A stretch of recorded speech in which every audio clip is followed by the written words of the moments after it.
虾这样做好看又好吃，外面99一盘，在家里做不到10块成本。准备材料：虾、粉丝、辣椒、姜蒜。我们先去掉虾头跟虾脚，把虾中间切一刀，不要切断，去掉虾线，把蒜头拍烂，剁成碎，辣椒也切成碎，一起下到热好的油锅里炒出味。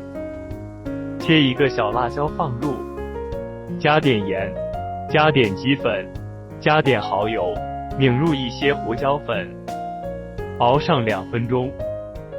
我们往泡好的米粉里加入一点油，一点酱油，搅拌均匀。把熬好的酱料倒到碗里，把粉丝铺到盘子里，把虾均匀摆好。